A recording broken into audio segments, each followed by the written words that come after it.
Hello students, आप सभी का स्वागत है हमारे YouTube channel grow tuition centre पर। और आज हम क्लास 10th के second chapter acid base and salt जो कि साइंस का है उसका सेकंड पार्ट बनाने जा रहे हैं। तो चलिए शुरू करते हैं आज की क्लास।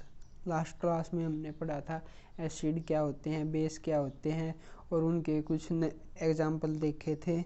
फिर उसके बाद हमने इंडिकेटर्स के बारे में पढ़ा था।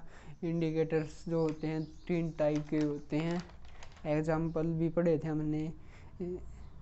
फिर उसके बाद हमने पढ़ा था dilute acid and concentrated acid कौन से होती हैं। फिर हमने पढ़ा था chemical properties of acid and base. उसके बाद पढ़ा था हमने पोप टेस्ट। पोप टेस्ट किस लिए यूज होता है?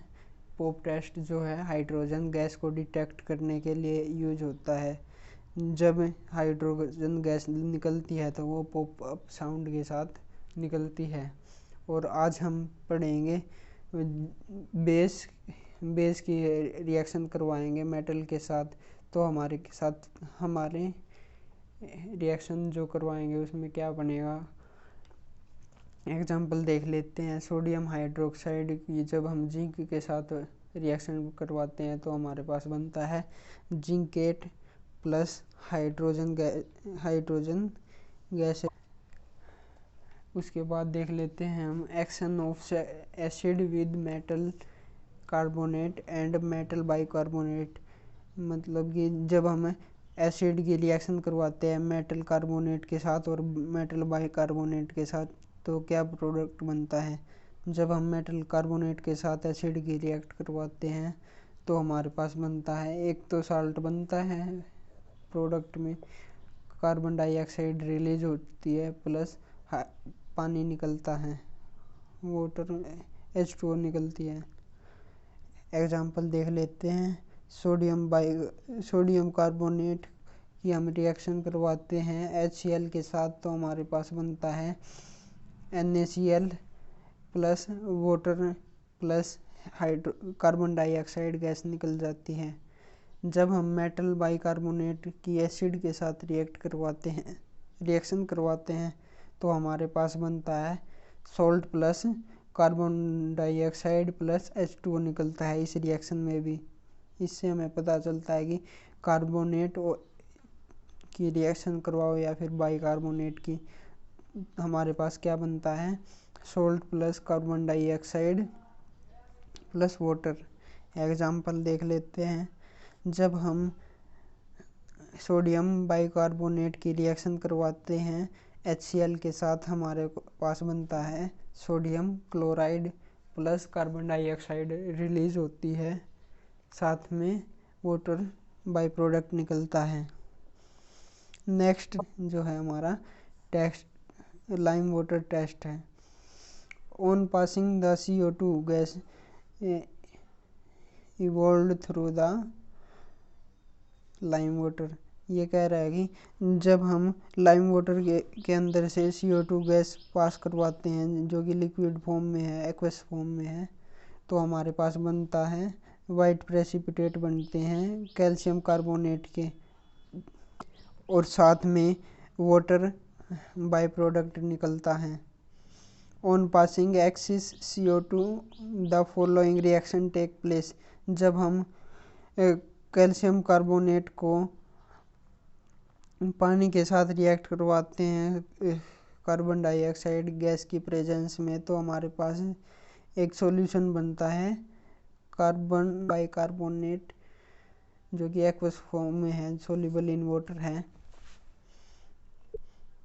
आगे चलते हैं हम न्यूट्रलाइजेशन रिएक्शन। न्यूट्रलाइजेशन रिएक्शन वो होती है जब हम एसिड और बेस की रिएक्शन करवाते हैं तो हमारे पास बनता है salt plus water. The reaction take place when the effect of base is multiply by an acid and vice versa to give salt and water. Example देख लेते हैं। सोडियम हाइड्रोक्साइड की हम रिएक्शन करवाते हैं HCl के साथ तो हमारे पास बनता है sodium chloride plus water. Next है हमारे पास जब हम रिएक्शन करवाते हैं मेटल ऑक्साइड की एसिड के साथ तो हमारे पास क्या बनता है। एग्जाम्पल देख लेते हैं हम यहाँ पे जब हम कॉपर ऑक्साइड की HCl के साथ रिएक्शन करवाते हैं तो हमारे पास बनता है copper chloride plus by product निकलता हमारा वाटर। नोट, यहाँ पे एक नोट है, appearance of blue colour of the solution is because of formation of CuCl2 copper chloride. जो कॉपर क्लोराइड हमारा बनता है प्रोडक्ट, उसका कलर ग्रीन निकल के आता है, वो किसकी प्रेजेंस को शो करता है, कॉपर क्लोराइड की प्रेजेंस को शो करता है। जो मेटल ऑक्साइड्स होते हैं उनको बोलते हैं बेसिक ऑक्साइड्स, क्योंकि वे सॉल्ट एंड वाटर देते हैं एसिड्स के साथ रिएक्शन करवाने के बाद। आगे देखते हैं हम reaction of non metallic oxide with base.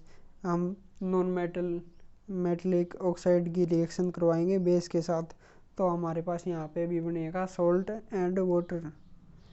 Example देख लेते हैं। यहाँ पे कैल्शियम हाइड्रोक्साइड की रिएक्शन करवाते हैं हम कार्बन डाइऑक्साइड के साथ, हमारे पास बनता है calcium carbonate and by product निकलता है H2O। नेक्स्ट है non metallic oxides are said to be acidic in nature because on reacting with base they produce salt and water. जो नॉन मेटलिक ऑक्साइड्स होते हैं वो एसिडिक होते हैं nature में। क्यों होते हैं वे? जब वे बेस के साथ रिएक्ट करते हैं तो वो बनाते हैं सॉल्ट एंड वाटर, इसलिए वो एसिडिक इन नेचर होते हैं।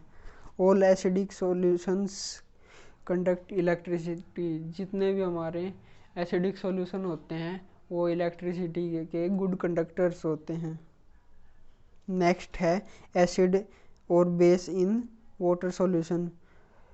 हम एसिड को वाटर के साथ रिएक्ट करवाएंगे तो हमारे पास जो एसिड होगा वो H+ आयन प्रोड्यूस करेगा वाटर की प्रेजेंस में और क्या बनाएगा, हाइड्रोनियम आयन। जब हमने HCl की रिएक्शन करवाई वाटर की प्रेजेंस में तो हमारे पास बना H3O पॉजिटिव, जिसको बोलते हैं hydronium ion and chlorine by product निकल जाता है यहाँ से। H पॉजिटिव आयन जो होते हैं नेचर के अंदर अकेले एग्जिस्ट नहीं करते, it exist in H+ aqueous, मतलब कि लिक्विड फॉर्म में मिलते हैं या फिर हाइड्रोनियम आयन की फॉर्म में मिलते हैं। जब हम बेस की वाटर के साथ रिएक्शन करवाते हैं तो हमारे पास बनता है OH नेगेटिव आयन्स मिलते हैं हमको। एग्जाम्पल देख लेते हैं यहाँ पे। जब हमने सोडियम हाइड्रोक्साइड की रिएक्शन करवाई वाटर के अंदर तो हमारा सोडियम हाइड्रोक्साइड है वो ब्रेक हो गया Na पॉजिटिव और OH नेगेटिव आयन्स में ब्रेक हो गया। ये प्रेजेंस होकर रहेगी सॉल्यूशन है जो बेसिक है। नेक्स्ट है जो एग्जाम्पल पोटासियम हाइड्रोक्साइड के अंदर हमने पानी के साथ रिएक्शन करवाई तो हमारे पास बना पोटासियम के आयन बने एंड OH- आयन बने। उसके बाद मैग्नीशियम हाइड्रोक्साइड की रिएक्शन करवाई पानी के साथ तो मैग्नीशियम के 2 पॉजिटिव आयन बने एंड OH- के भी 2 पॉजिटिव आयन बने। आगे पढ़ते हैं हम एल्काइल्स। एल्काइल्स क्या होते हैं? An alkali is base that dissolve in water.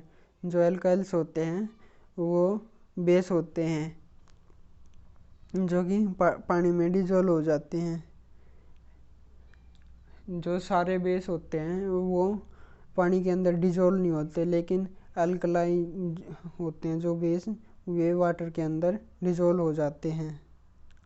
Example देख लेते हैं। ये जो पीछे पढ़े थे यही एग्जाम्पल है। Sodium hydroxide, potassium hydroxide, calcium hydroxide and ammonium hydroxide. Precaution must be taken while mixing acid or base with water. The acid must be always added to water with constant stirring, as it is highly exothermic reaction. जो acid होता है वो पानी के अंदर मिलाया जाना चाहिए और साथ ही साथ लगातार जो सॉल्यूशन बनता है उसको हिलाना चाहिए, क्योंकि एसिड्स होते हैं वो एक्सोथर्मिक रिएक्शन करते हैं जिसके अंदर बहुत ज़्यादा हीट रिलीज होती है। When an acid or base is mixed with water, they become diluted.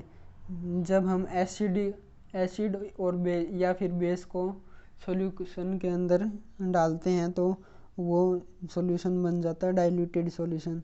This result in decrease in the concentration of H OH negative ions in per unit volume in acid और basic solution. ये कह रहा है कि जब हम acid और base को पानी के अंदर मिलाते हैं तो वो डाइल्यूटेड सॉल्यूशन बन जाता है, जिससे क्या होता है कि जो कंसंट्रेशन होती है H पॉजिटिव की एंड OH माइनस आयंस होते हैं जो उनकी कंसंट्रेशन घट जाती है। तो आज की क्लास में इतना ही, और कल जो क्लास होगी उसमें हम स्ट्रेंथ पढ़ेंगे, पीएच जो होता है ना हमारा पीएच पेपर होता है, यूनिवर्सल इंडिकेटर होता है, उनके बारे में और सोल्ट के बारे में डिस्कस करेंगे। तो आज की क्लास यहीं पे समाप्त। आशा है कि आप सभी को हमारी क्लास पसंद आई होगी। अगर पसंद आई है तो हमारी वीडियो को लाइक करें एंड चैनल को सब्सक्राइब करें फर्दर नोटिफिकेशन पाने के लिए। Thank you.